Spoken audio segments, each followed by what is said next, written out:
Muy buenas noches a todos los participantes el día de hoy. Ya estamos por empezar la conferencia del día de hoy y también saludar a las personas que nos están acompañando en el Facebook y decirles que este es un espacio para que puedan hacernos sus preguntas y también disfrutar de todo este aprendizaje. Mi nombre es Marcela Sotomayor. Yo soy parte del equipo de capacitaciones del Instituto de Regulación y Finanzas de la Universidad de SAM y estoy súper feliz de acompañarlos el día de hoy. Pero antes de empezar con la conferencia como tal, quiero presentarles un poco acerca de nosotros. Así que voy a presentar la pantalla completa. Si me confirman si la ven, perfecto. Bueno, nosotros somos líderes en los sectores regulados y económicos.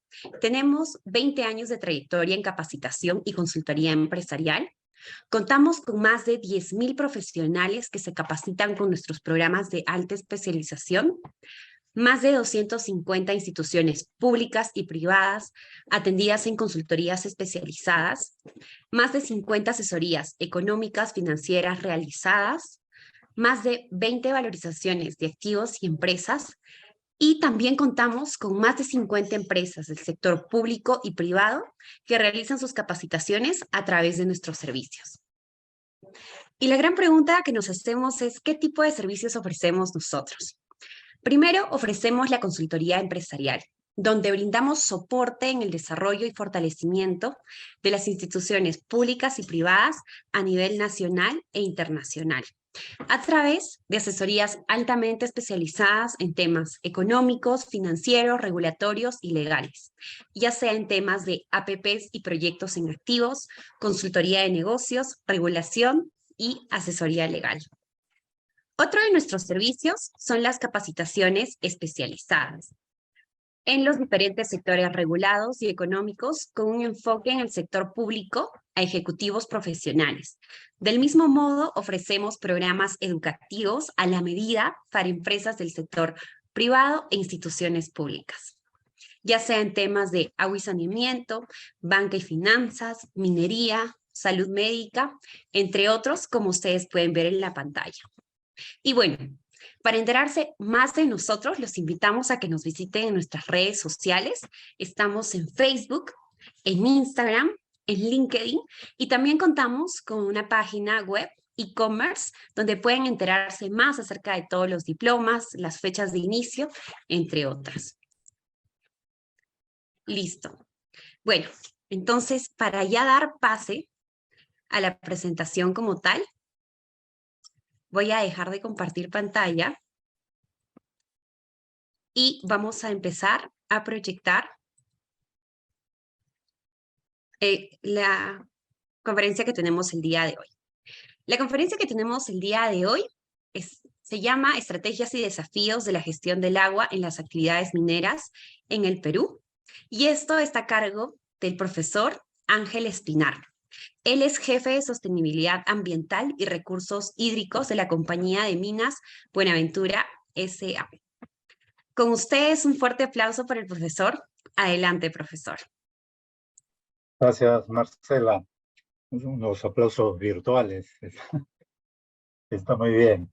Bien, buenas noches con todos. Me imagino que están terminando sus jornadas de trabajo y bueno, la idea es compartir algunos tópicos muy bien venido en esta actual coyuntura que vive el país, porque querramos o no, muchas de las actividades productivas, específicamente las actividades mineras, eh, sufren también de alguna forma los efectos de esta crisis política que vive el país. Bueno, no nos detendremos tanto en ello, iremos eh, eh, cotejando un poco a partir de la temática que quiero compartirles, en ver cómo vamos estableciendo algunos derroteros que nos permitan comprender la gestión del agua en las actividades mineras, qué desafíos, qué estrategias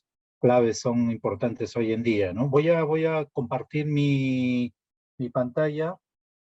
¿Me confirman, por favor?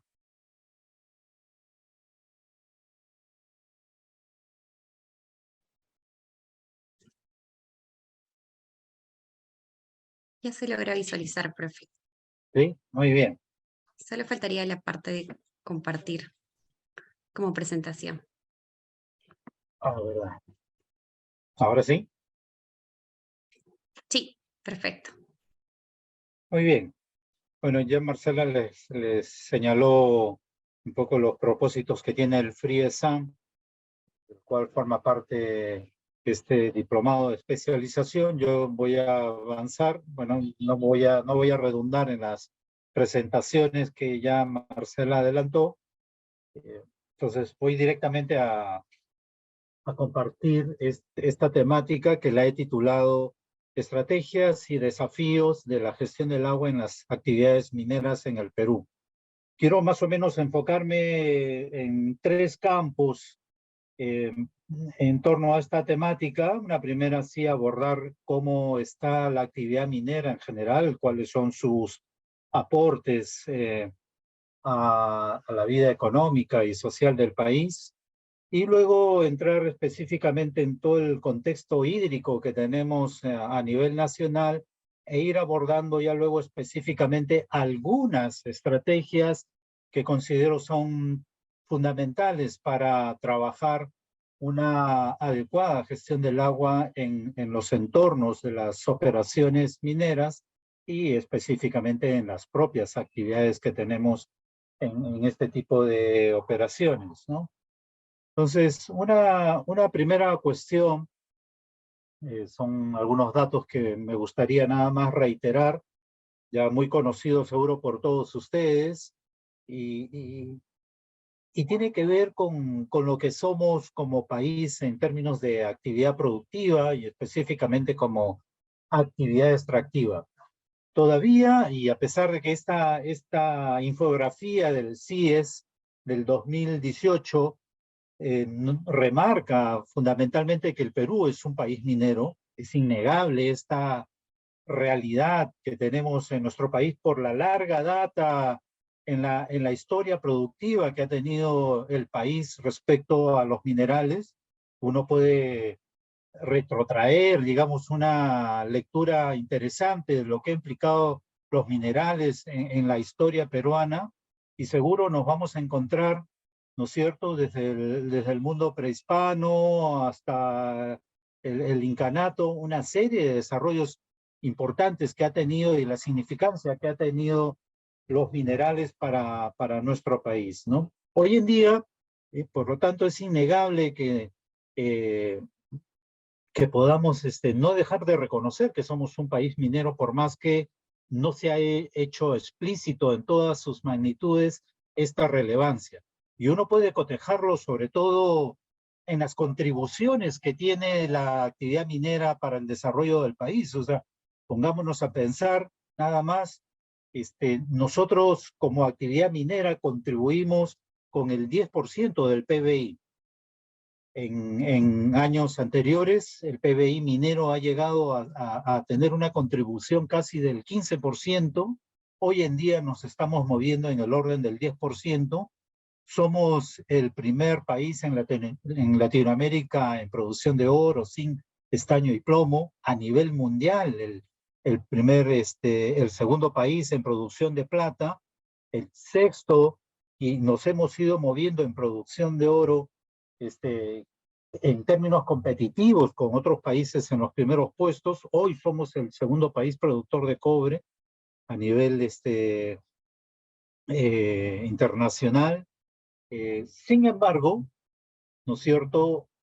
Nosotros constatamos hoy en día que esta riqueza minera de la que goza nuestro país no siempre ha sido desarrollada, implementada, ¿no es cierto?, tratando de aprovechar estas riquezas, ¿no? Fíjense en el anuario estadístico del 2022, quiero remarcar algunas cifras que me parecen también relevantes. A nivel de la cartera de proyectos mineros, 43 proyectos que están proyectados en términos de construcción de mina con una inversión total de 53.000 millones de dólares. En exploración, aquí hemos bajado a 63 proyectos con una inversión de 586 millones de dólares, cuando antes hemos sido caracterizados como uno de los principales países en exploración minera, con una cartera vasta de proyectos de exploración, hoy nos preocupa sobremanera que haya caído significativamente la inversión en exploraciones. Sin embargo, los aportes y contribuciones que tiene la actividad minera al desarrollo social del país, todos bien sabemos que los empleos directos que genera la actividad minera en la cadena laboral, un empleo directo implica unos 6 a 7 empleos indirectos y toda la cadena de valor que se moviliza en torno a la minería. Al 2022 tenemos 230.710 empleos. Ha habido un decrecimiento en el último año, básicamente, pero sin embargo, la contribución en empleos formales, en empleos calificados y cada vez priorizando la mano de obra local y regional, sigue siendo relevante como aporte de esta actividad. En términos de las transferencias por conceptos mineros, más de 10 millones de soles que ha implicado los aportes por canon, regalías, derechos de vigencia y penalidades mineras por temas de las concesiones.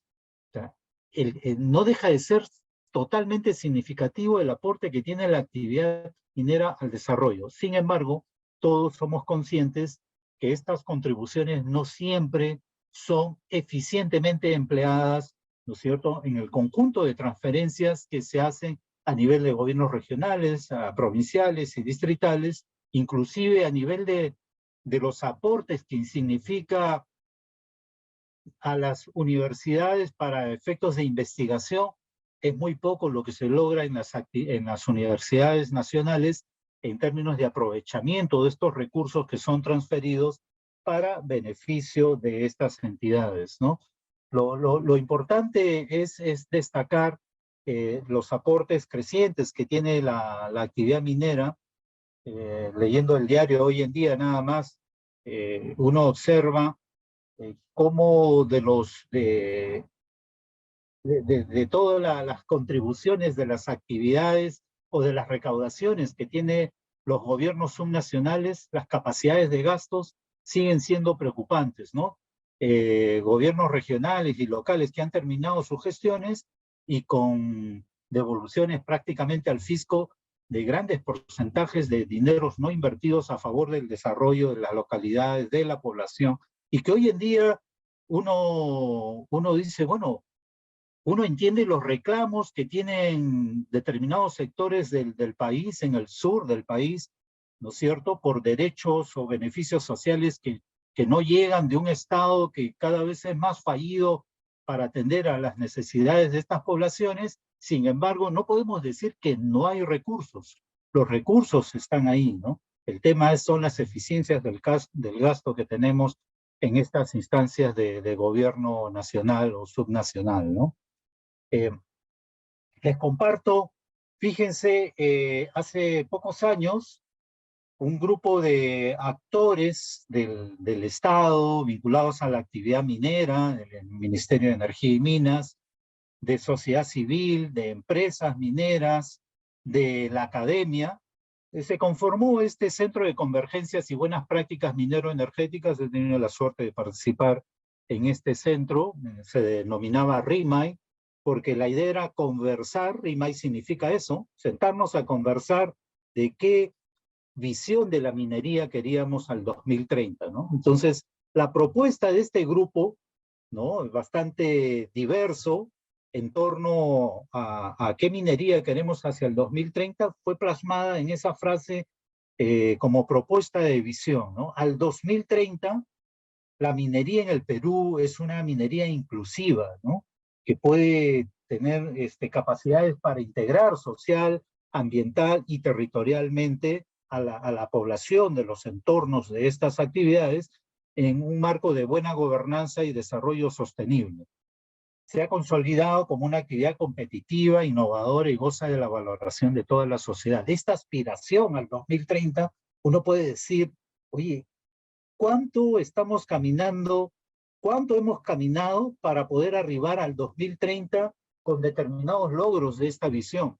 Fíjense, yo diría, sí, hemos contribuido bastante, pero estamos bien lejos todavía de poder decir que esta es una visión a la que estamos ya logrando, y al 2030, estimadas, no estamos más que a 7, 8 años, ¿no es cierto? Un horizonte temporal bastante corto para alcanzar esta visión.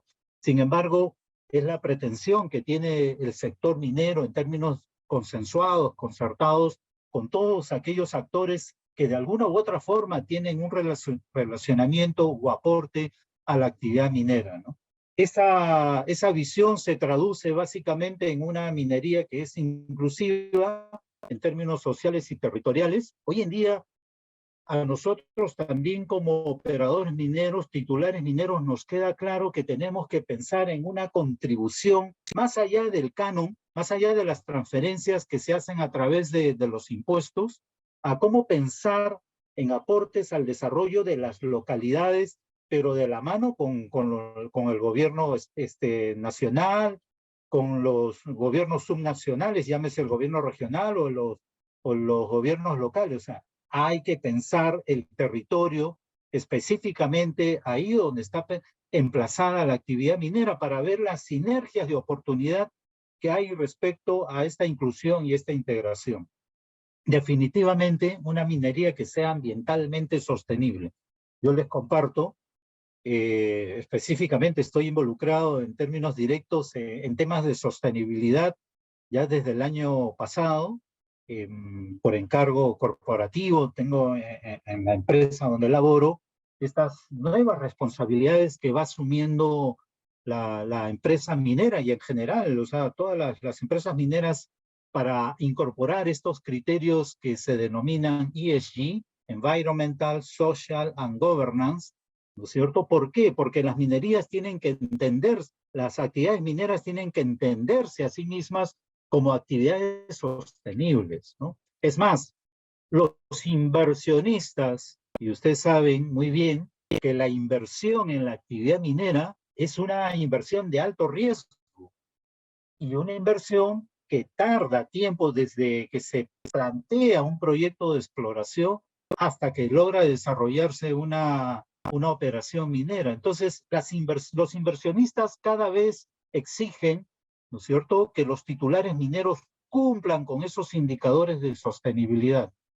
Las empresas que no logran atender gradualmente esos indicadores definitivamente no son acreedores a financiamientos. Nosotros, por ejemplo, como otras empresas, listamos en la bolsa, en el mercado de valores, inclusive la Bolsa de Valores de Lima ya incorpora estos criterios de ESG que requieren que las empresas sean ambientalmente sostenibles, ¿no? Ser competitivos e innovadores y operar en un marco de buena gobernanza. Esa buena gobernanza que hoy está en cuestión en nuestro país, ¿no es cierto?, porque perpasa la vida de las instituciones, tanto del Estado, el conjunto de reglas, de normas con las cuales un operador minero también tiene que tener predictibilidad respecto a esa buena gobernanza y a los marcos legales e institucionales que requiere cualquier actividad minera que quiera desarrollarse en el país. Entonces, esta es la visión que planteó RIMAI. Yo creo que se las comparto porque es importante para considerar hacia dónde va hoy en día la actividad minera en el Perú, ¿no? Fíjense, esto es un dato reciente de la memoria anual que emite el Ministerio de Energía y Minas, la cartera de proyectos que tiene el país, ¿no? Casi ahí tienen en el mapa las principales inversiones a nivel nacional, pero destaco que a nivel miren, Cajamarca encierra o tiene casi el 35% del total de inversiones, ¿no? De esos 53.000, casi 54.000 millones de dólares de inversión en proyectos Greenfield y Brownfield, ¿no es cierto? Cajamarca tiene una cartera bastante importante, pero en general en la macro región norte, está casi la mayor parte de inversiones. Otra ubicación geográfica, la macrorregión sur, incluyendo Apurímac, Arequipa, Moquegua, reúnen prácticamente también casi el otro tercio de inversiones en proyectos mineros, y el resto está distribuido, el otro 30 y el otro tercio en el resto del país, ¿no? Entonces, pero en general, o sea, somos un país, como decía al inicio, netamente minero. No hay región que no tenga la posibilidad, y eso que no se ha explorado suficientemente todo el país a nivel de áreas, en extensiones, no alcanza ni al 2% de todo lo que se ha podido consignar como concesiones a favor de minería proyectada para tener una cartera que inicie proyectos de exploración, ¿no? Entonces, eso que hemos señalado se reitera en esta distribución del pliego en el portafolio de proyectos mineros que tenemos en el país, ¿no? Bueno, solamente para aclarar, Greenfield son los proyectos de exploración que son totalmente nuevos, y Brownfield son proyectos de exploración pero que están asociados a operaciones mineras ya en curso, ¿no? De estos proyectos Greenfield, que son proyectos totalmente nuevos, destaco los siguientes. Por ejemplo, tenemos aquí San Gabriel, que está en Moquegua, es un proyecto del portafolio de Buenaventura, un proyecto que ya prácticamente inició etapa de construcción, están en actividades preliminares. Otro proyecto que todavía está en la Trapiche, en Apurímac, que está digamos, concluyendo su estudio ambiental. Safranal en Arequipa, ¿no es cierto? Michiquillay, que es un proyecto de Sauder que también está avanzando en su estudio, y así tenemos varios proyectos, pero lo que sí, como mala noticia, el 2023 no tenemos una cartera de proyectos en construcción, ¿no? Eso es el 2023, yo les digo, en términos de inversiones, desde el lado de la actividad minera va a ser bastante bajo. San Gabriel va a ser uno de ellos. Toromocho, la ampliación de Toromocho, quizá, ojalá vaya adelante, pero Toromocho no es un Greenfield, ¿no es cierto? Es un Brownfield, ¿no? Tenemos por ejemplo, para el lado de Brownfield, las ampliaciones de Tantahuatay, Antamina, son proyectos importantes. Entonces, bueno, la de Yanacocha Sulfuros, que es un proyecto que ya tiene, ha esperado, ha puesto todavía en compás de espera las inversiones. Esperemos que el 24 comience a andar, ¿no? Este es un poco el estado de la cartera de proyectos. Fíjense, esta lámina fue presentada en el último Perumín del año pasado. Se las comparto. Fue la exposición del CEO de la empresa MMG, que compartió un poco los aportes que tiene las Bambas al desarrollo nacional, ¿no? Algunos indicadores aquí básicos: la inversión inicial de las Bambas implicó 33 billones de soles, ¿no? Con una inversión adicional de 4.9 billones de soles, ¿no? ¿Qué implica las Bambas? Solo las Bambas mueve el 1% del IGB. O sea, yo diría que mueve prácticamente a 1,5 puntos del IGB nacional. O sea, solo las Bambas. Que Yabeco también ya entró en producción. Es probable que Yabeco esté moviendo 1 punto de la aguja del PBI, ¿no? Y las contribuciones que tienen respecto a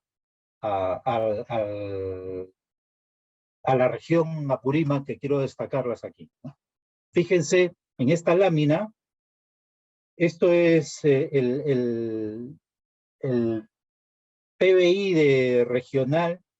Fíjense, hasta el 2009 más o menos, todavía las Bambas comienzan a construirse a partir del 2009 hacia adelante, 2010 para ser más exactos, ¿no es cierto? Y cuando comienzan a operar las Bambas, fíjense cómo se incrementa sustantivamente, ¿no es cierto?, los ingresos que contribuye las Bambas. Y si uno ve las Bambas, antes de las Bambas, el crecimiento de Apurímac, y con las Bambas en operación, Apurímac pasa a nivel de crecimiento de sus ingresos, ¿no es cierto?, del 5.2% pasa al 29%, ¿no? A nivel nacional la ratio está Apurímac en comparación al promedio nacional 5.7 y el Perú 0.4 de lo que representa Apurímac, ahora está en el 29%. Si uno ve en este otro indicador, en el per cápita de los ingresos, pasó Apurímac de 4.000 a 15.000. Y si uno ve el presupuesto público per cápita, Apurímac pasa de 946, ¿no es cierto?, soles a un per cápita de casi 5.500 soles. O sea, es rotundo el aporte de las Bambas al crecimiento de Apurímac, y estos son unos indicadores sociales. La línea base de construcción en el gráfico que estoy marcando, a partir del 2012, fíjense cómo estaba el comportamiento de la pobreza monetaria en Apurímac. La pobreza monetaria, todos sabemos, ese es un indicador que se mide a partir de si un hogar, ¿no es cierto?, está en condiciones de cubrir la canasta básica de alimentos, ¿no? Entonces, Apurímac más o menos se mantenía hasta el 2009 estacionario, ¿no?, en ese porcentaje de pobreza. A partir de la construcción comienza a bajar sustantivamente, y durante la vida operativa de las Bambas, fíjense la caída que ha tenido la pobreza en Apurímac, ¿no? Si uno quiere ver algunos indicadores más específicos, el per cápita, el ingreso per cápita, ¿no es cierto?, pasa de 128 a 440 soles. La pobreza no monetaria del 69% baja al 39%, lo que hemos ya indicado en promedio de pobreza monetaria del 87% al 42%, se redujo prácticamente algo más de casi el 50%. El índice de desarrollo humano, antes Apurímac ocupaba el puesto 0.175 como índice, ahora está en 0.3, ha crecido su índice de desarrollo humano. La desnutrición crónica en niños menores de 5 años ha bajado del 52% al 26%. Y el acceso a servicios básicos, llámese agua, saneamiento, electricidad, ha mejorado del 3% de acceso al 27%. Entonces, nuevamente la pregunta sobre cuáles son las contribuciones que hace al desarrollo que hace la actividad minera. Las Bambas es un claro ejemplo, ¿no? Y si uno piensa en Moquegua, Moquegua es una de las regiones, con el aporte que tiene ahora por Quellaveco, que sus índices de educación, por ejemplo, son totalmente envidiables a los que tiene Lima, ¿no? Envidiables. O sea, evidentemente estamos hablando de una región relativamente pequeña comparativamente con Lima en población, ¿no? Pero todos los indicadores sociales de Moquegua son totalmente, altamente significativos a partir de los aportes que tiene Quellaveco, ¿no? El aporte que va a hacer San Gabriel en la parte alta de la zona de la cuenca del Tambo, porque esta es la cuenca principal y la traigo a colación. San Gabriel es un proyecto relativamente pequeño al lado de Quellaveco.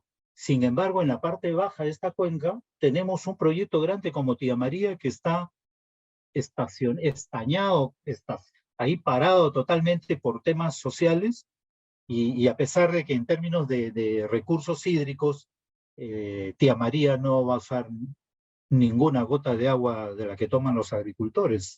Tía María, que está en la parte baja de la cuenca, tomaría agua desalinizada del mar, ¿no? Entonces, aquí algunos indicadores, y ya sobre la actividad minera, en términos de contexto, termino con esta lámina en esta primera parte, que es una comparación bastante interesante sobre el mapa de pobreza y el mapa de la riqueza minera. Estos son dos mapas que INGEMET planteó entre el año 17, luego ha ido actualizando el 18, pero plantea esta discusión, ¿no?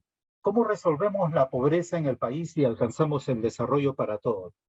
Dice este mapa de la riqueza minero-metálica en el Perú, bajo un escenario normal, es decir, para que los proyectos, toda la cartera de proyectos mineros se desarrollen normalmente, al 2050 significaría una inversión de 758.000 millones de dólares con un ingreso económico al Estado de 50.000 millones por las transferencias, con diversas contribuciones, ¿no? Y el índice de pobreza bajaría bajo este horizonte de la implementación de estas carteras a un 10%.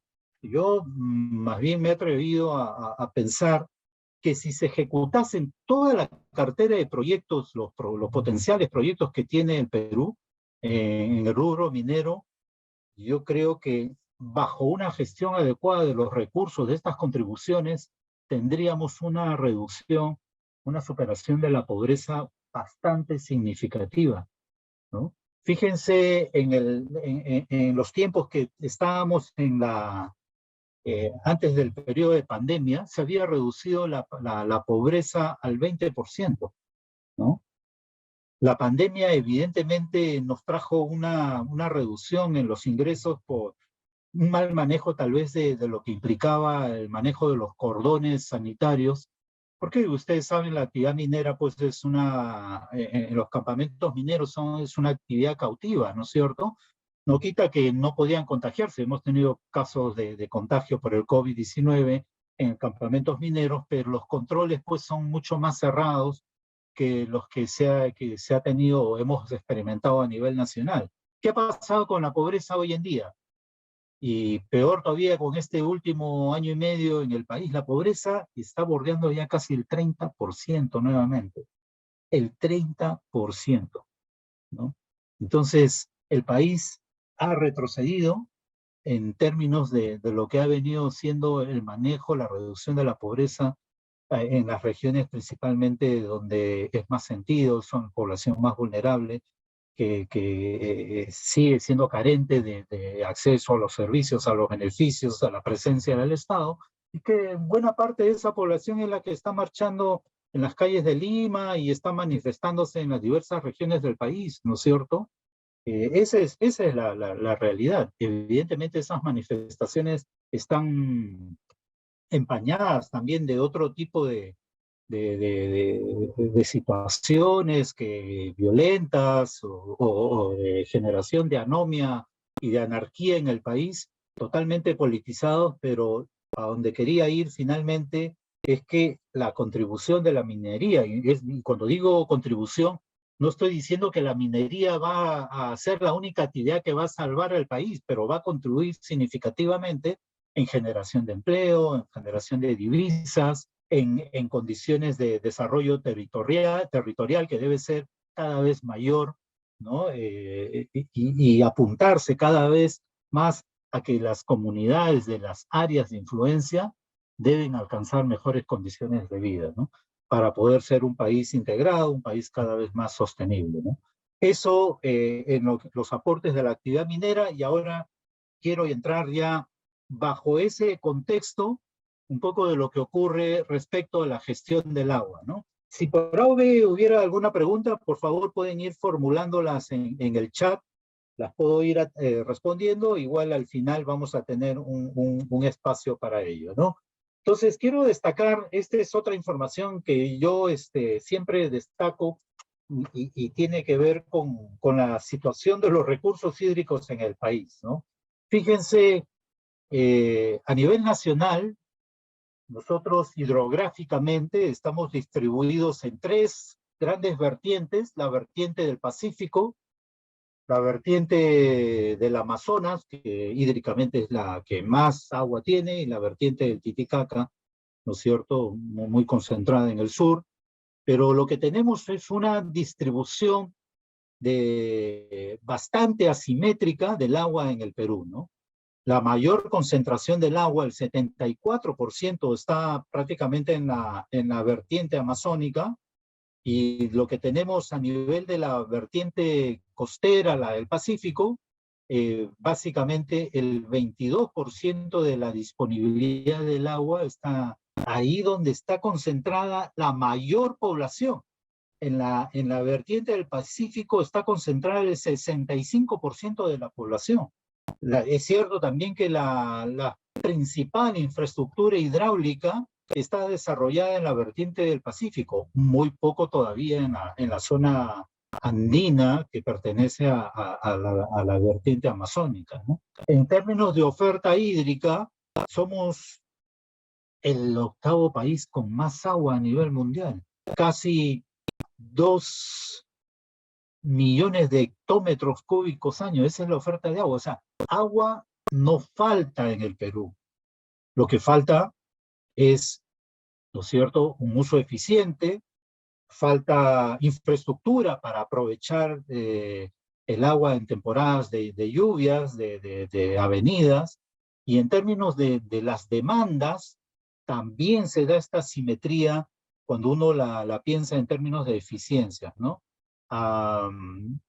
Tenemos el uso agrario, que casi el 90% de la demanda está destinada para el uso agrícola, y cuando uno piensa en términos de eficiencia, el sector agrario es más o menos, tiene una eficiencia del 30 al 35%, o sea, piensen en el resto, en la diferencia de la cantidad enorme de agua que se pierde, que genera salinización, genera erosión y pérdidas que finalmente no son aprovechadas. A nivel de la actividad minera, 1 o 3%, si quisiéramos ser un poco más holgados, no excede el 2% de la demanda de las diferentes actividades mineras que usan el recurso hídrico, ¿no? El uso poblacional, 4.2%, el uso industrial, tienen más o menos la línea naranja, 3.7%. O sea, en resumen, somos un país que tiene una alta disponibilidad hídrica con una distribución asimétrica que juega en contrario con la distribución poblacional que se tiene en el país, ¿no? Evidentemente, hay un problema de estrés hídrico en la costa, eso es innegable, pero no significa que no podamos contar con agua, ¿no es cierto? De la otra vertiente, hay pocos casos de trasvase que se hacen hacia la costa. Bueno, ustedes conocen, para el caso de Lima, somos una capital ubicada prácticamente en el desierto, que aprovecha agua que viene de la vertiente del Amazonas a través de los proyectos de trasvase, los marcas ya conocidos, no me refiero a otros marcas, sino los proyectos hidráulicos denominados marca, ¿no es cierto?, que Sedapal gestiona para poder dotar de agua para consumo humano en Lima, ¿no? Esto en cuanto a la distribución del agua en el país. Solamente llamar la atención por un tema que tiene que ver con la normativa del agua, y que yo diría, fíjense, a pesar de que tenemos desde el 2009 una nueva ley de recursos hídricos y su reglamento en el 2010, la ley 29338, o sea, es una ley excelente, es una ley que bebe de las mejores legislaciones internacionales. Sin embargo, el proceso de implementación de la ley de recursos hídricos todavía pues está en pañales, ¿no?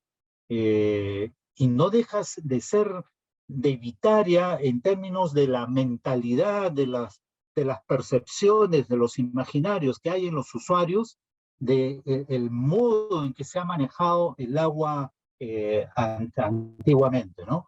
Pasando desde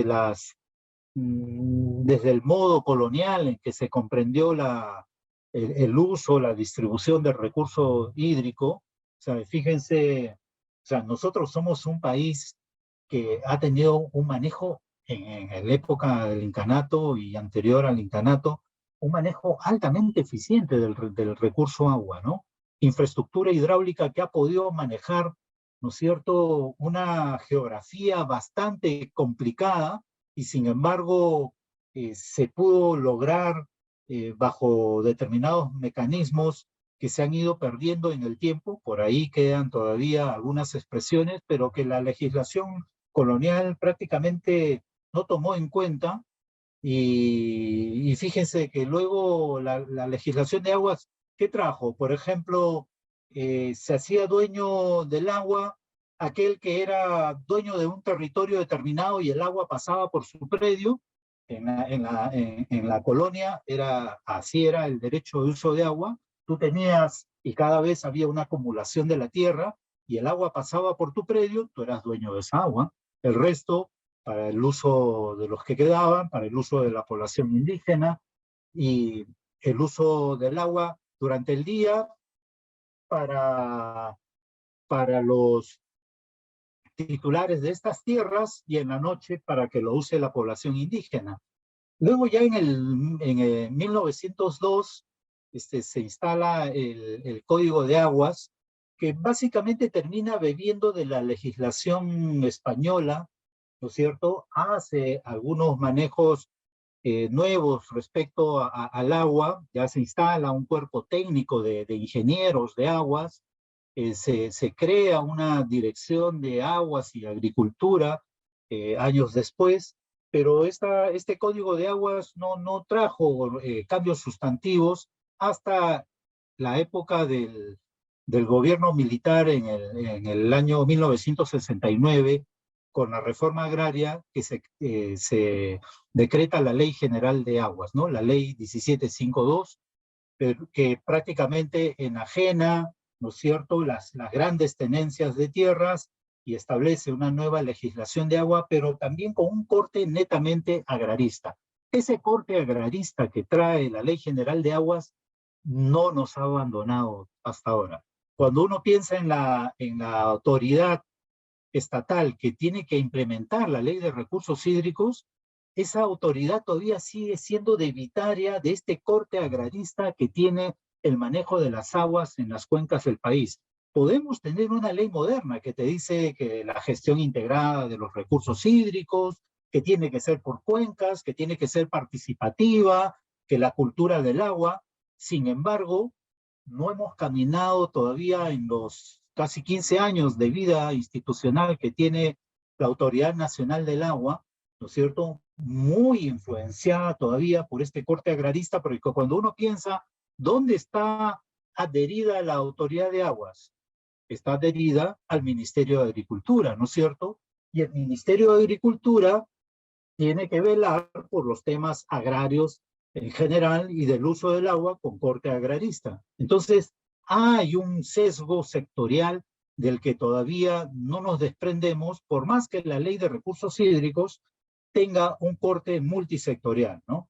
Y evidentemente, es cierto, sí se hace una gestión multisectorial del agua, pero los acentos que tiene todavía la politización que tiene todavía o la sectorialización, por llamarlo de mejor modo, la Autoridad de Aguas sigue estando presente, ¿no? Parte de esa sectorialización se traduce en la institucionalidad del agua. Y traigo a colación todos estos temas porque la actividad minera no es ajena a este modo institucional de entender la gestión del agua en nuestro país. Fíjense lo fragmentado que ha estado antes de la ley el manejo de aguas. Antes existían las llamadas ATDRs, que eran los distritos de riego, ¿no? A nivel regional existía la Dirección Regional de Agricultura, autoridades autónomas por cuenca hidrográfica, que luego de las pocas que hubieron fracasaron, y a nivel nacional, si bien tuvimos una intendencia de recursos hídricos, el manejo del agua dependía de lo que era antes el MINAC, luego pasó a ser MINAGRI, hoy es MIDAGRI, pero la gestión del agua estaba distribuida, calidad lo veía DIGESA, todo el tema meteorológico, CENAMI, como sigue siendo de alguna forma ahora, salud, veía lo que correspondía a salud, energía y minas, SUNAS para todo lo que es población, todo el tema productivo, o sea, estaba fragmentado, sectorializado, fragmentado, con una desarticulación total de estos entes estatales Y en la nueva ley se habla del Sistema Nacional de Gestión de Recursos Hídricos. ¿Quiénes lo conforman? La Autoridad Nacional del Agua es el ente rector, ¿no? El ente rector de la gestión del agua en el país lo conforman estos ministerios, los gobiernos regionales, locales, los usuarios, tanto agrarios como no agrarios, los privados, los mineros, por ejemplo, están considerados como no agrarios, los operadores de infraestructura, las comunidades campesinas, comunidades nativas y entidades públicas en general. Uno echa de menos acá el MEF, no aparece para nada, como si el Ministerio de Economía y Finanzas no tuviera que ver con la gestión de los recursos hídricos. El Ministerio de Educación, por ejemplo. Claro, uno podría entender que dentro de las entidades públicas en general, ¿no? Pero el Ministerio de Educación es clave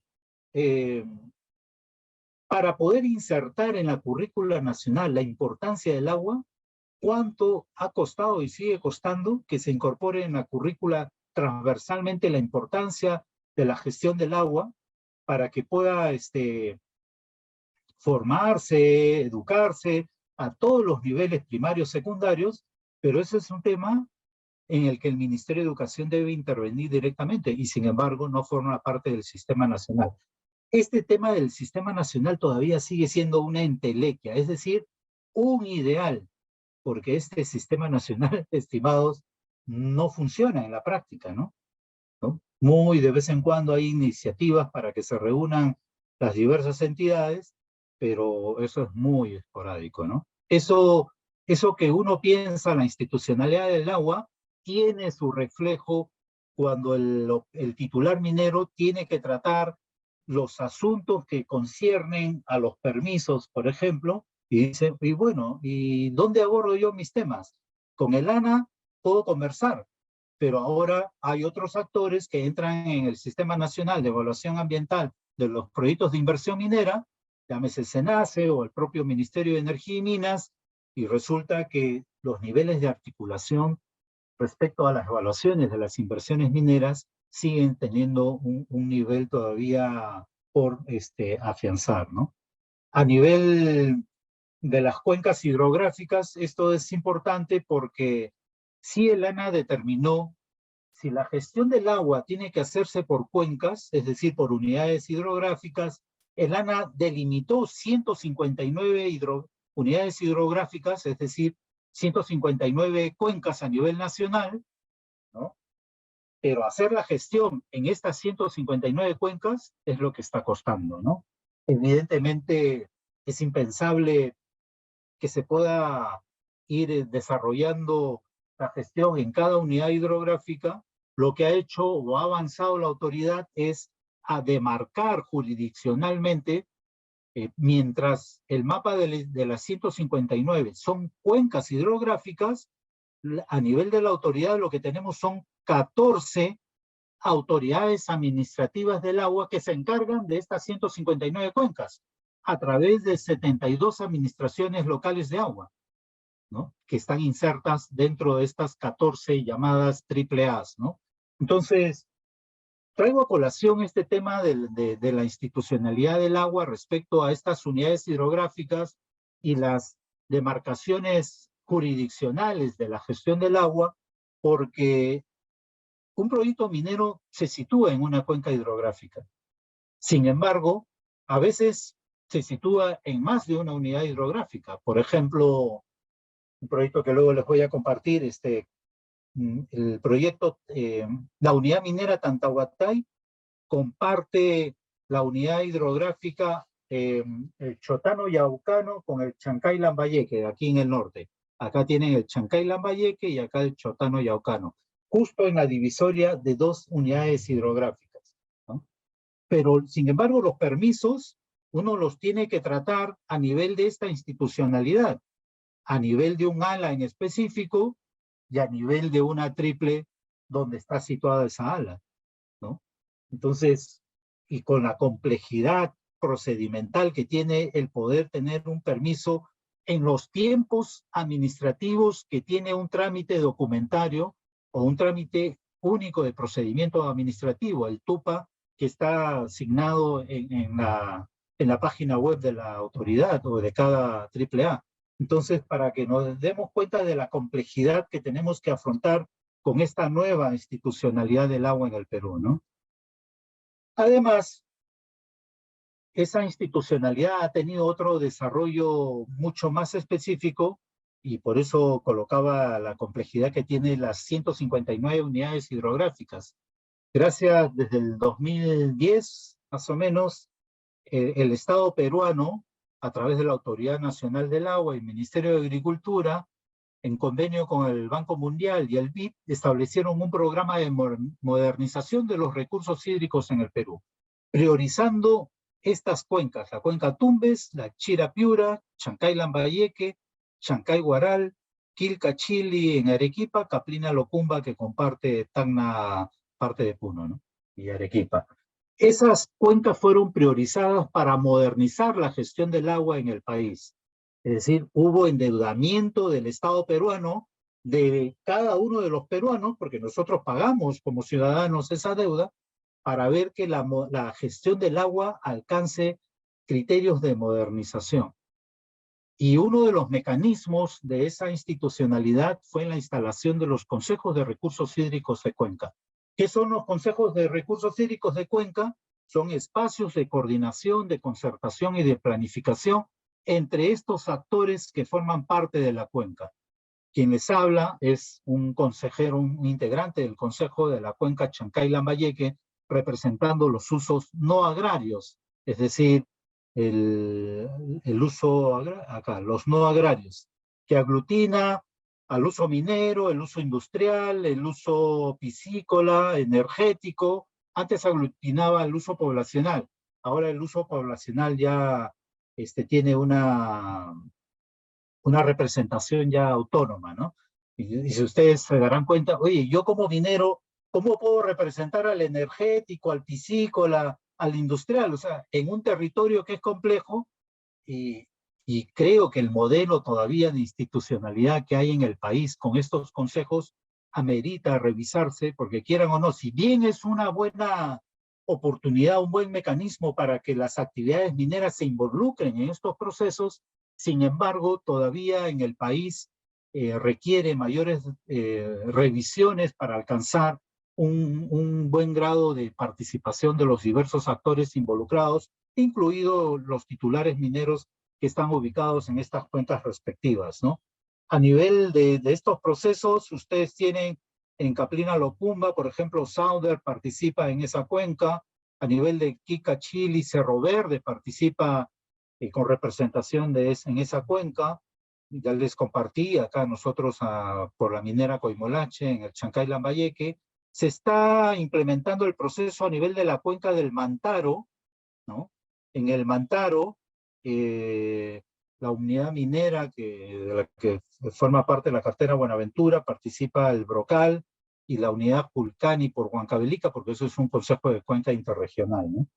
Esto respecto a los consejos, y finalmente, sí es cierto que hay que reconocer que la autoridad ha avanzado en procesos de planificación de la gestión del agua, ¿no? Que partieron del acuerdo nacional con la política 33, que el año 2012 los diversos actores vinculados al agua a nivel nacional aprobaron este acuerdo nacional. Dos notas importantes de este acuerdo nacional tienen que ver con que se reconozca que el agua es un patrimonio de la nación, ya lo decía la Ley de Recursos Hídricos. Dos, que se reconozca la gestión integrada de los recursos hídricos como procesos de planificación en las cuencas. Y tres, que se reconozca el acceso como derecho humano al agua potable, ¿no? Entonces, eso a partir de ese acuerdo nacional, el ANA estableció una política y estrategia nacional de recursos hídricos que luego decantó en el Plan Nacional de Recursos Hídricos, aprobados ambos el 2015, ¿no? Es decir, con estrategias relacionadas a la gestión de la cantidad, de la calidad del agua, la gestión de la oportunidad, de la cultura del agua, ¿no? Entonces, estos procesos de planificación, si bien son procesos macro, a nivel nacional no dejan de ser, digamos, grandes derroteros, orientadores de la gestión del agua en las cuencas, ¿no? Y por último, para entrar ya en temas mineros, fíjense, esta es una infografía de la propia autoridad con una cuenca específica, una vertiente, una red hidrográfica que nace en las alturas de en la parte alta de la cuenca, donde se producen las mayores precipitaciones, pero que engloba a diversos usos, ¿no? Y entonces uno dice, oye, respecto a la gestión del agua, lo que tenemos son diversas miradas, según los diversos usos, según los diversos usuarios, según la diversidad de actividades que tenemos a lo largo de la cuenca. Entonces, lo que necesitamos es converger esas diversas miradas para poder pensar cómo hacemos la gestión del agua considerando a todos los usuarios, a toda la población, porque los esfuerzos que viene haciendo la autoridad con esos programas de modernización en las cuencas priorizadas están muy centradas, muy enfocadas todavía, si bien hacen el diagnóstico global de la cuenca, están muy orientadas todavía en la parte baja y media de la cuenca. Y la parte alta de la cuenca, cuando uno dice, oye, usuario de la comunidad, ¿conocen el plan de gestión de la cuenca Chancay-Lambayeque o la cuenca tal? La gente, los usuarios de la parte alta, básicamente comunidades, no están debidamente, no han internalizado, no han tenido acceso suficiente en información a estos planes de gestión del agua, ¿no? Entonces, estas diversas miradas deberían converger en una construcción de lo que se quiere como gestión del agua en cualquiera de las cuencas del país, ¿no? Y paso ya a otra complejidad que tiene que ver ya a nuevas normatividades que están significando una complejidad para los proyectos mineros, ¿no? Fíjense, la ley 29338, que fue aprobada en el 2009, tiene en su artículo 75 respecto a la protección del agua una denominación referida a las cabeceras de cuenca como zonas ambientalmente vulnerables y que con el ANA y la opinión del MINAM se podrían declarar o se pueden declarar intangibles. No hay ningún proceso de intangibilidad todavía en el país. Lo que sí tenemos es una normativa respecto a áreas naturales protegidas, zonas de amortiguamiento, que tiene su propia legislación y donde no se pueden desarrollar actividades extractivas en específico, salvo que eso contemplen las normativas ya explícitamente aprobadas a nivel nacional. Pero esto les presento rápido nada más. El año 21, después de varios desarrollos normativos bastante largos y con poca discusión técnica, lo que se aprobó fue la ley 3640, ¿no? Que aprueba la ley de cabeceras de cuenca, por resumirlas en ese modo, y el año pasado, el 21, perdón, en julio, se aprobó el marco metodológico que establece los criterios para identificar, delimitar y zonificar las cabeceras de cuenca, ¿no? Entonces, pero ¿cuál es el tema con las cabeceras de cuenca, no? De acá les comento un caso en específico. Esta es la cuenca Tambo, ¿no? Acá abajo está Tía María. Nosotros tenemos el proyecto San Gabriel en esta zona. Lo paradójico, fíjense, Tía María está en una cabecera de cuenca que es una cabecera de cuenca seca, o sea, no, no produce agua ya cerca al mar, ¿no es cierto? La parte alta de la cuenca del Tambo tampoco es que produzca mucha agua. En temporada de lluvias produce, sí, tiene una disponibilidad hídrica razonable, pero insuficiente, por eso que aquí se habla de proyectos de llevar agua de Paltiture, ¿no es cierto?, de Puno, trasvasar, para poder afianzar la cuenca del Tambo, ¿no? Pero lo que quiero discutir son lo que ha generado este marco normativo de cabeceras de cuenca y la complejidad que trae para los proyectos mineros, ¿no? Desafíos, ¿no es cierto? las cabeceras de cuenca entendidas como áreas intangibles. O sea, estimados, la normativa de cabeceras de cuenca, el marco metodológico no es sinónimo de intangibilidad de estas cabeceras.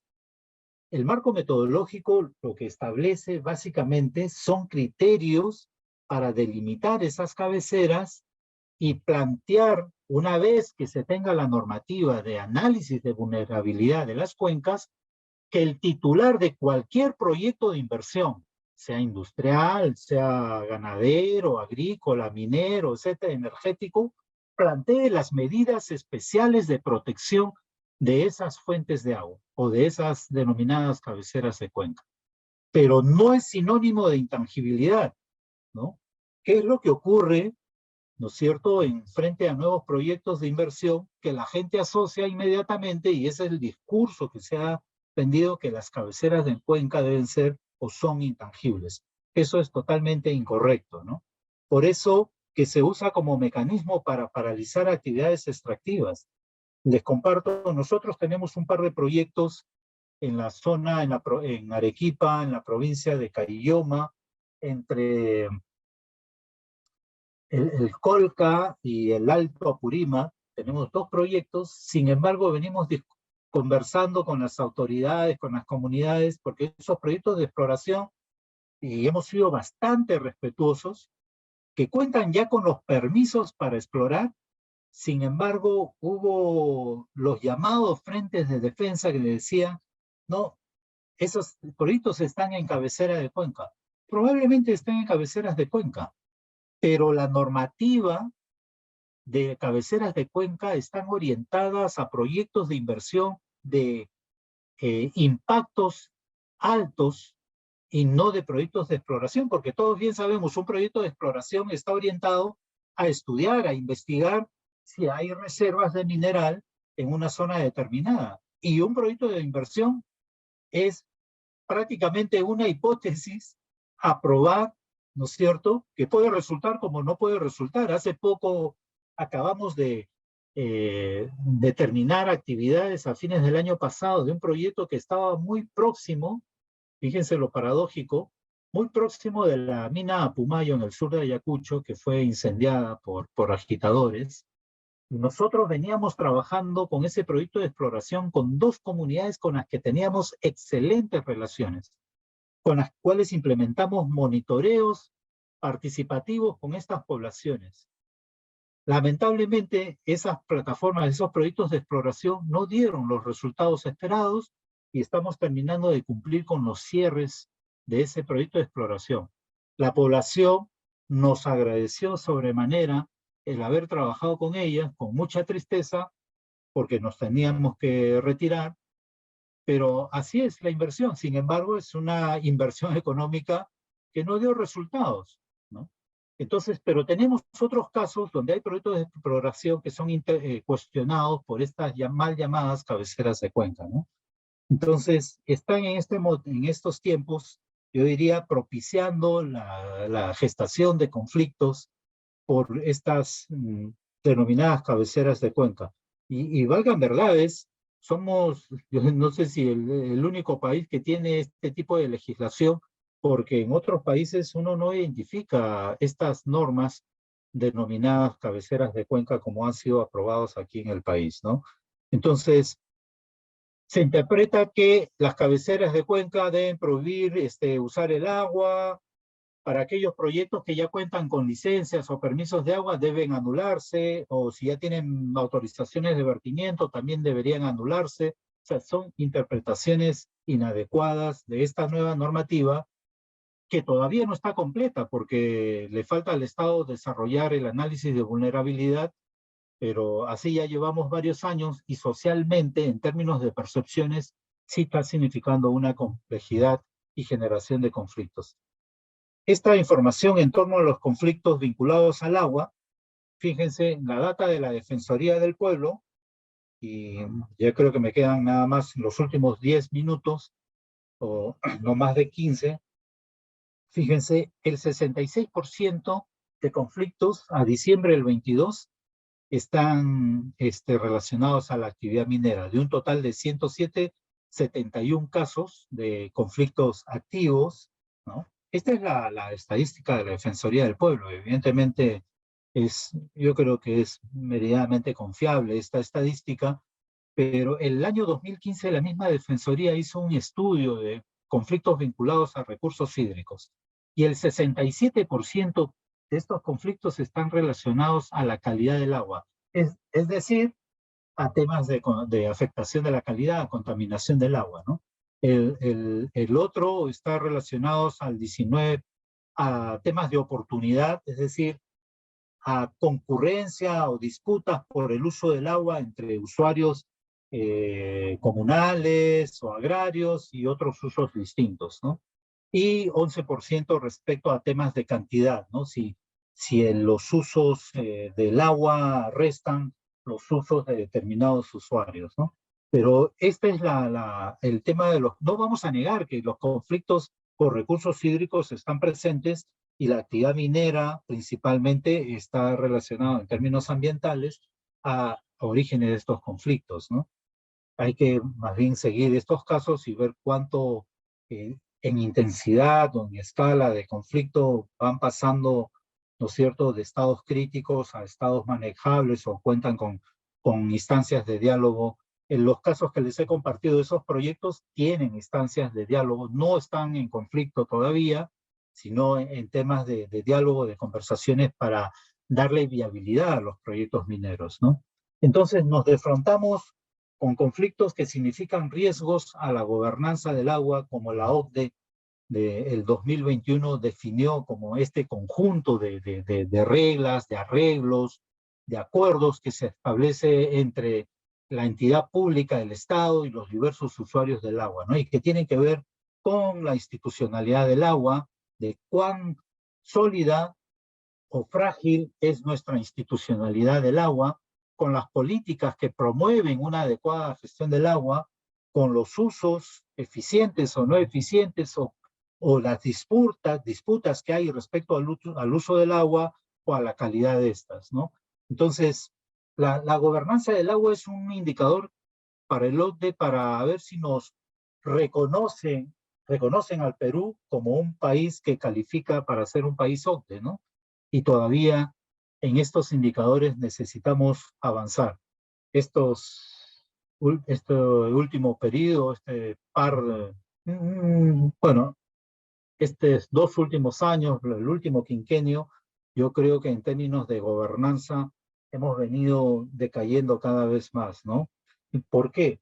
Fíjense estos indicadores. Cuando uno piensa en la causa de los conflictos, los servicios públicos del agua siguen siendo una de las principales brechas, ¿no es cierto?, que ocasionan estos problemas de gobernanza o de conflictos. Más de 3 millones todavía sin acceso a agua potable, de los cuales 25% es población rural. Y lo que mencionábamos respecto a esta población que se queja en las calles de que no tiene acceso al agua, ¿no? 8 millones, más de 8 millones sin servicios de saneamiento, de los cuales 71% corresponde a la población rural. El 80% de áreas afectadas por desertificación se concentra en la región andina. Entonces, estas brechas, ¿no es cierto?, lo que producen es agitación política, de por medio corrupción y un Estado fallido que prácticamente yo diría cada vez es un Estado colapsado, ¿no? Esa es la situación que trae consigo, ¿no es cierto?, el que no dispongamos de políticas, de una institucionalidad eficaz que logre implementar adecuadamente la gestión del agua, ¿no? Eh, entonces, estas controversias, básicamente en torno al uso, la calidad del agua, las nuevas normativas están incidiendo en profundizar esa conflictividad.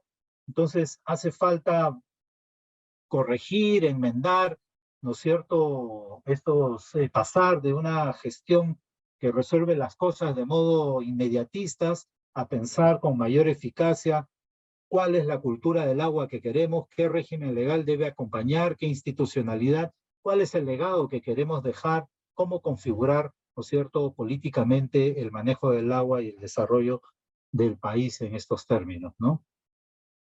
Y en concreto, cuando uno piensa también para el caso de los titulares mineros, definitivamente tenemos que repensar nuestras propias políticas corporativas del agua, ¿no? Y fíjense cómo manejábamos décadas atrás los titulares mineros la gestión del agua entre cuatro paredes de la propia operación, ¿no? Hoy en día es impensable, por más que tengamos muy buenos manejos del agua en nuestra propia actividad minera, no podemos pensar encerrados en cuatro muros. Tenemos que incorporar otros criterios de la gestión del agua que pasan por un nuevo reenfocamiento de la gestión del agua en las cuencas donde están situadas o emplazadas las operaciones mineras. Por lo tanto, estos dos pilares, ¿no es cierto? Tener una visión de cuenca. El ICMM, que es un estándar de varias empresas mineras, habla de la gestión del agua en áreas de captación, que es lo mismo, ¿no es cierto? La gestión del agua con una visión de cuenca. La gestión del agua, y esto pasa desde pensar desde el inicio, a lo largo del proceso y al final, cómo vamos afianzando la gobernanza del agua con mecanismos de participación. Y los otros elementos que forman parte de la política corporativa del manejo del agua en una unidad minera, que pasa por procesos de planificación, de manejo eficiente del agua, de control operativo, preventivo, del cumplimiento de la legislación. Entonces, esto que está dicho así como en un solo pantallazo, no es un proceso simple porque debe perpasar desde la internalización de todos los actores de una empresa minera, desde el directorio, ¿no es cierto?, desde la alta dirección de la empresa hasta las áreas diversas que forman parte de la operación minera, ¿no?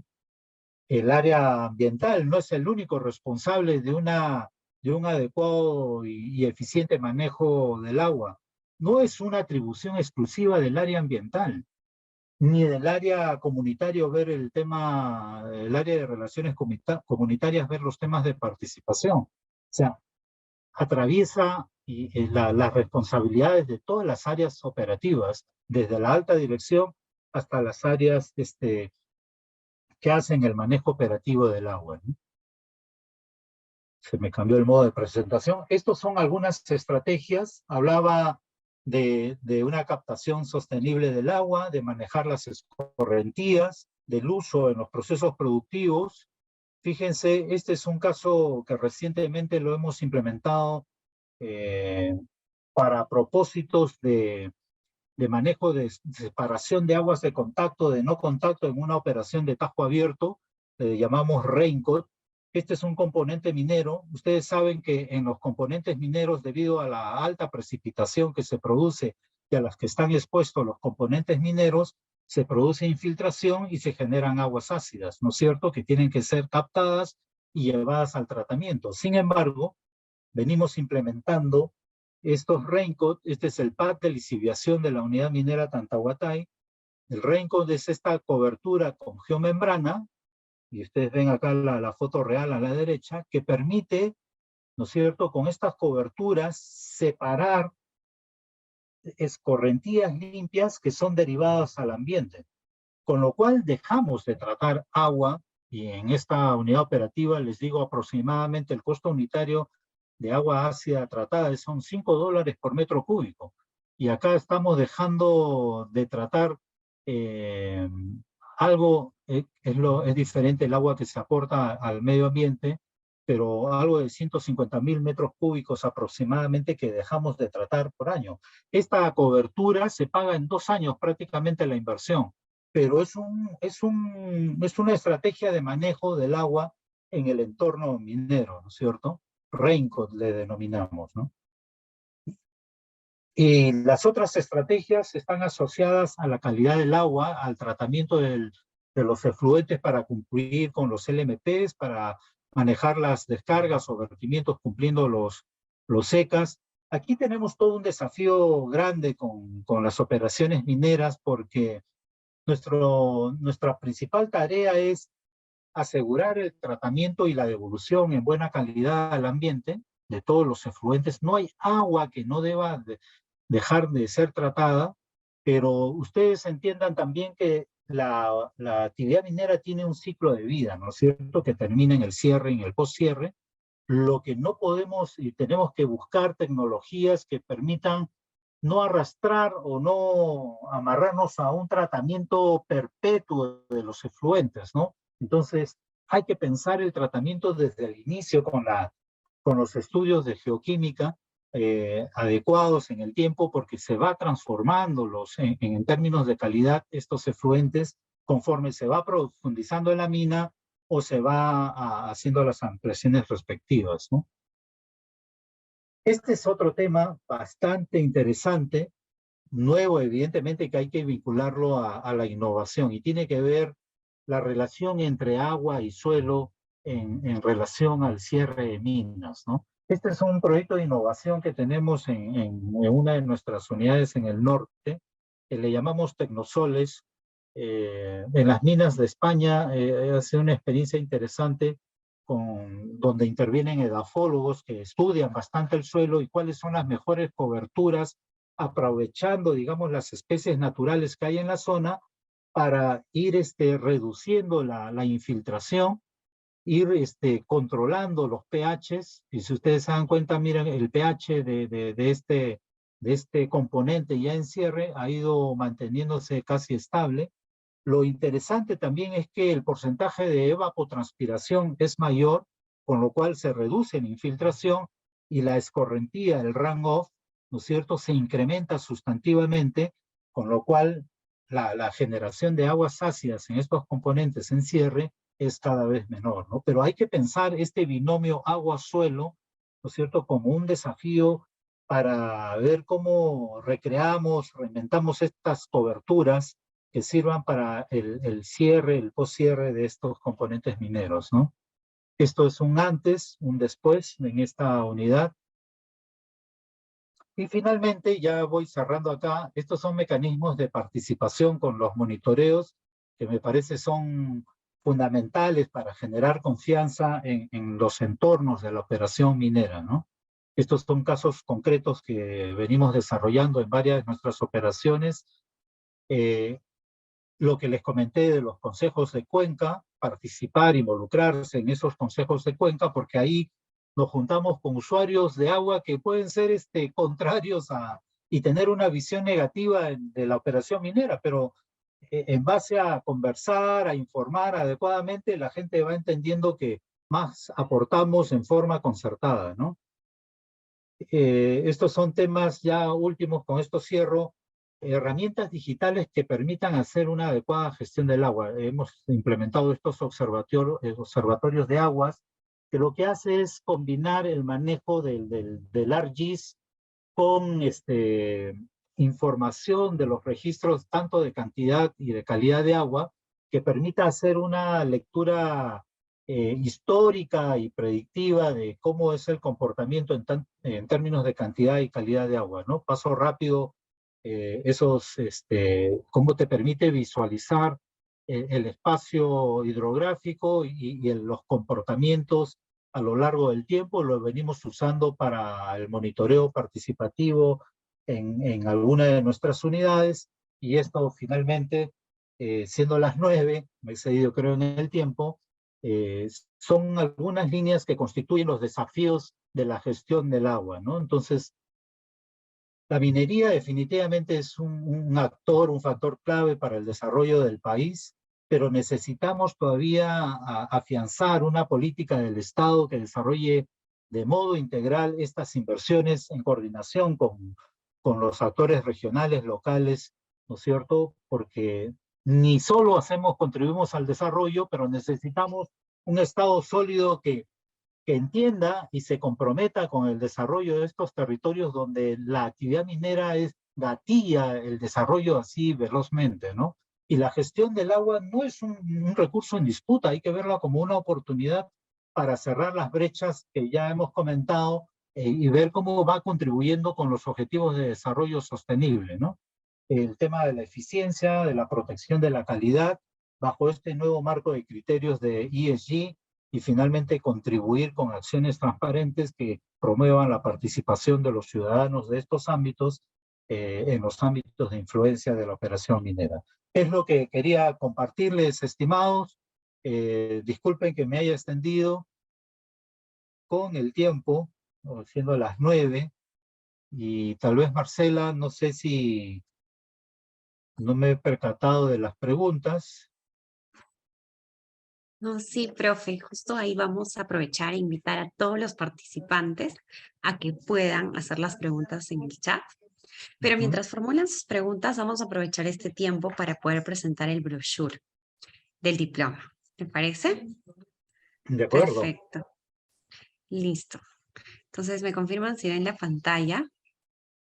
¿Ok? Perfecto. Bueno, el diploma de especialización se titula Proyectos y Gestión del Agua en Minería e Hidrocarburos. Esto está dirigido a gerentes, superintendentes y técnicos que tienen como función la gestión del agua en su organización. También como objetivo del diploma es evaluar la importancia de la gestión del agua en los proyectos mineros y de hidrocarburos en un contexto de creación de valor respaldado por los criterios ESG. Environment, Social and Governance. La duración es de 100 horas lectivas, 45 minutos cada una, y la modalidad es de transmisión en vivo. Se lleva a cabo a través de nuestra plataforma educativa ProEducative. Una parte importante de este diploma es que los participantes que cumplan satisfactoriamente con los requisitos podrán obtener un diploma de especialización en proyectos y gestión del agua en minería e hidrocarburos expedido por la Universidad ESAM.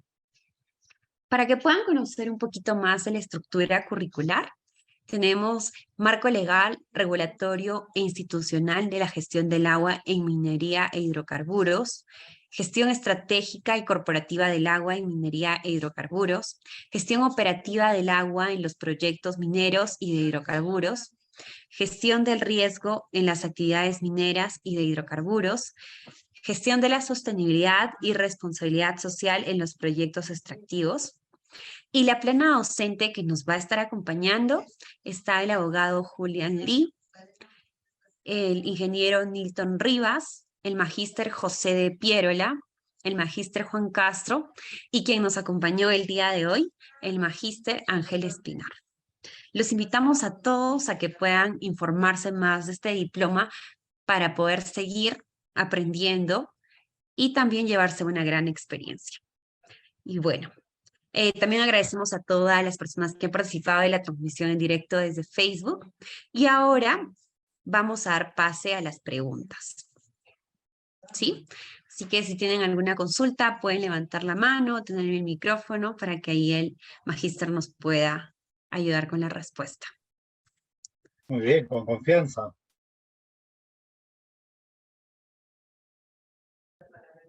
O tal vez todo quedó claro. Creo que la presentación estuvo muy buena.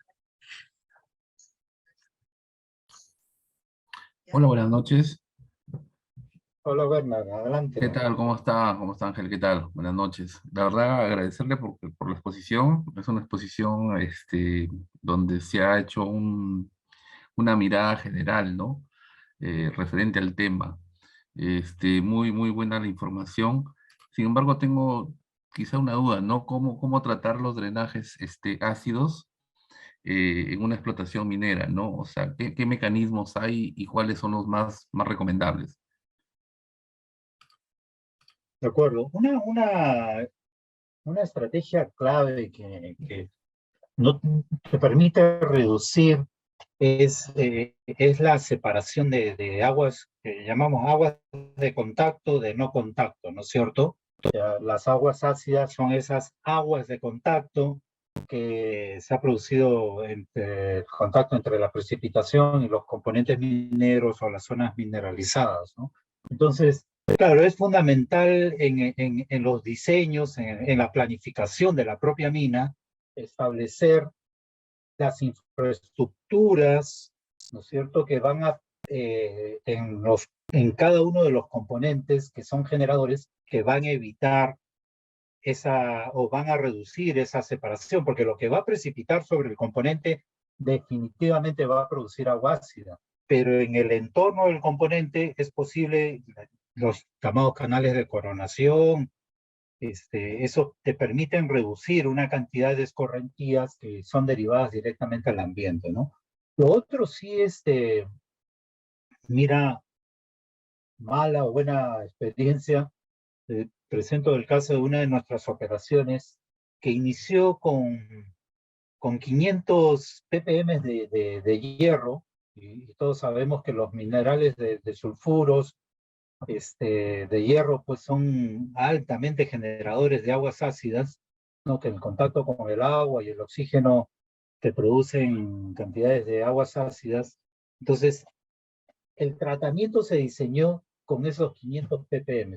Hoy tenemos, pasado buena cantidad de años, casi 5000 ppm de hierro. O sea, te das cuenta Entonces, los estudios de geoquímica, el análisis geoquímico de los materiales es fundamental para predecir y acondicionar en los diseños los tratamientos, la planta de tratamientos que permitan tratar adecuadamente estos minerales, ¿no? Entonces, estos materiales generadores de aguas ácidas, ¿no?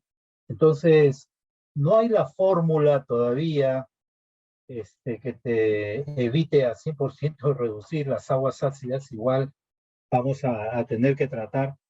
Hay otras estrategias de métodos pasivos, humedales, que permiten tratar a menores costos, pero tienen la desventaja que requieren grandes áreas para disponer humedales, porque abarcan extensiones de terreno, ¿no es cierto? Pero son tratamientos efectivos, ¿no? Entonces, son mecanismos que permiten ir reduciendo estos temas de tratamiento de aguas ácidas. Pero en lo que dije al final, en el tema de los cierres, las coberturas, asegurar los cierres progresivos son importantes, no esperar al final. El defecto que tenemos varios de nosotros en las operaciones es patear los cierres para el final, ¿no? Y todos bien sabemos que los cierres son costosos, ¿no? Y cuando ya la mina agotó los recursos, las reservas, proveer los recursos financieros para los cierres se nos hacen más complejos, ¿no? Por eso es importante ir previendo las coberturas adecuadas en el cierre progresivo que permitan ir reduciendo significativamente el tratamiento de aguas ácidas, ¿no? Eso por lo menos en cuanto a algunos alcances, ¿no?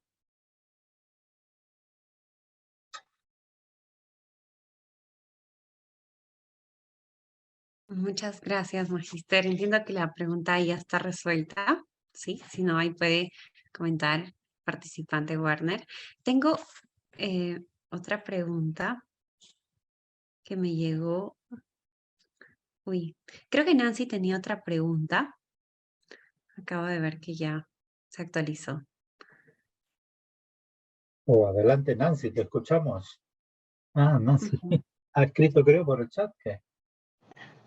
Hola Ángel, ¿qué tal? Felicitaciones por tu presentación. Hablabas sobre la gestión del agua, ¿no? Que esta tiene que ser eficiente, responsable, sostenible. En ese sentido, yo quería preguntarte respecto a la labor de la Compañía de Minas Buenaventura, ¿cómo realizan, o sobre todo referido al trabajo con la comunidad, ¿no?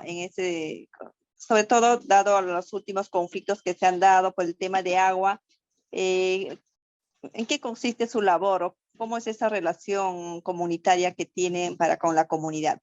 Solo esa pregunta. Gracias. Gracias, muy buena pregunta. Miren, les comparto dos experiencias bien concretas. Hace más, ya desde el 2008-10, venimos implementando así con mucha firmeza comités de monitoreo participativo en el cual participan las autoridades y representantes comunales de las áreas de influencia donde está el proyecto minero, ¿no? En una modalidad bastante diversa, ¿no? A través de un tercero, o sea, no, nosotros somos un actor más, porque, ¿qué ocurre? La gente al comienzo desconfía bastante, entonces nosotros no podemos ser juez y parte, ¿no? Entonces, sea que haya una ONG, sea que haya una universidad que viene elaborando en la zona, y, y todos nos sumamos a ese proceso de participación para evaluar la calidad de las aguas, ¿no? Entonces, vienen siendo bien importante porque de todos los proyectos donde tenemos estos mecanismos, es un colchón así de confianza y de transparencia bastante importante. Pero eso es para generar confianza. Y les comparto una segunda experiencia.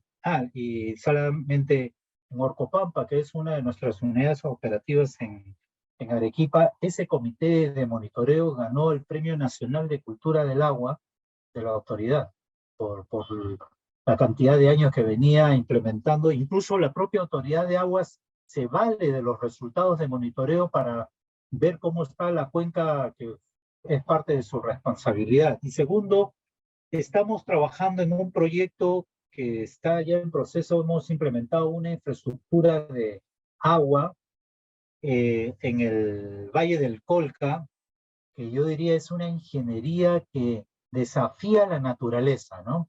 En el cañón del Colca, un canal de agua que conduce casi 250 litros de agua por segundo, es decir, va a permitir irrigar 400 hectáreas de riego agrícola para esa zona del distrito de Tapay, que son áreas de riego bastante desconectadas. Sin embargo, ese canal son como 150 kilómetros que recorre todo el cañón del Colca para llevar agua a esas zonas de riego.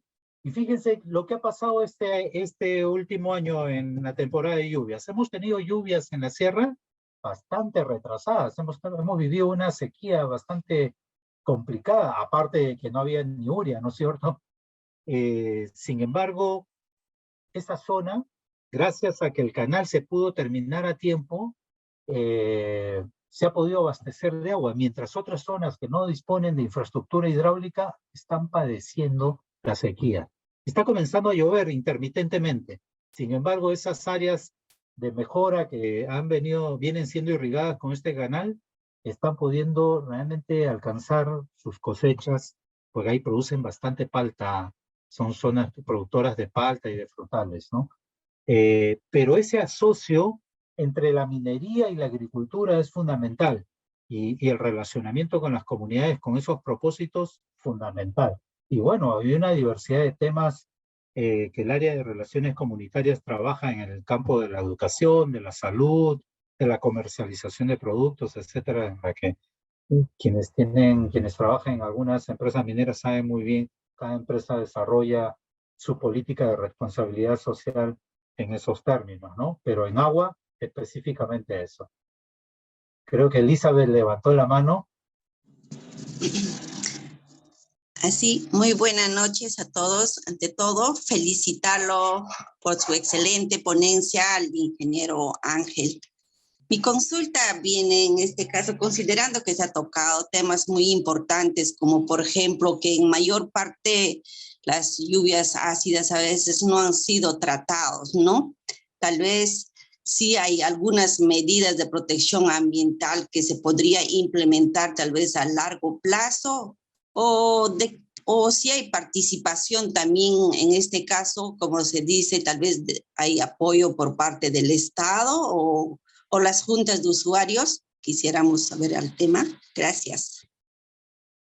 Ya, muy buena pregunta. Fíjense, sí nosotros tenemos, no es un problema, digamos, de las empresas mineras que sus proyectos nacen, se desarrollan y cierran con una legislación ambiental en el país que es bastante exigente, ¿no? Los procesos de fiscalización son bastante rigurosos en el Perú, y todos los temas sancionables. O sea, hay un titular minero hoy en día no puede darse el lujo de incumplir con el tratamiento de las aguas, cumplir con los límites máximos permisibles y con las descargas que hace al ambiente, cumplir con los estándares de calidad ambiental denominado ECAS, ¿no? Pero sí tenemos un pasivo de la antigua minería, que son los pasivos ambientales, ¿no? Hace poco estaba en un monitoreo con población de Cajamarca, en la zona de Hualgayoc. La provincia de Hualgayoc tiene varios pasivos ambientales mineros, ¿no?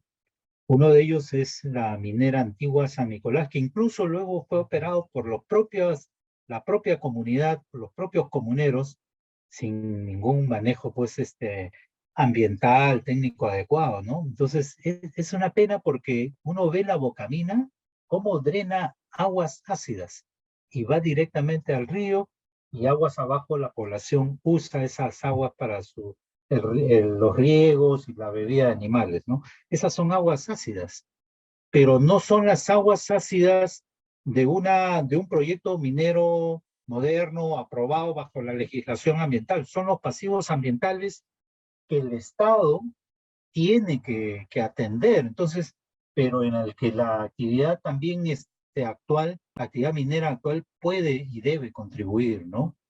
Nosotros tenemos en la zona, por ejemplo, entre Huancavelica y Cerro de Pasco, la mina Santa Bárbara. Es un patrimonio cultural. O sea, no la podemos cerrar. Ha pedido que se excluya el gobierno regional porque ellos la quieren como establecer ahí un museo de sitio, ¿no? Dicen que adentro del socavón, ¿no? En la mina subterránea de Santa Bárbara hay una plaza de toros, ¿no? Yo la verdad no he entrado, pero los que conocen Santa Bárbara, adentro era toda una ciudadela, ¿no? Sin embargo, Santa Bárbara tiene una zona de pasivos que hay que atender, ¿no? Y es lo que estamos tratando de atender con Activos Mineros, que es la empresa del Estado que ve los pasivos mineros, ¿no? Entonces, sí creo que ahí hay un desafío, hay todo un trabajo a desarrollar de la mano, principalmente de la mano del Estado, ¿no? ¿Cómo resolvemos los pasivos? Porque sí siguen afectando la calidad de varios cuerpos de agua, ¿no? Pero sobre todo eso, ¿no? Muchas gracias por la respuesta, Magíster Ángel. Yo creo que ahora sí hemos aclarado las dudas de todos los participantes. Primero voy a enviar un link para que puedan registrarse a todos, registrar su asistencia y también recibir mayor información sobre los programas. Y bueno, agradecer de manera general su excelente participación y toda la información tan valiosa que nos ha compartido, que estoy muy segura que será de mucha ayuda para cada uno de los participantes. Así que eso sería todo desde nuestra parte y también agradecer a los participantes que nos acompañaron el día de hoy.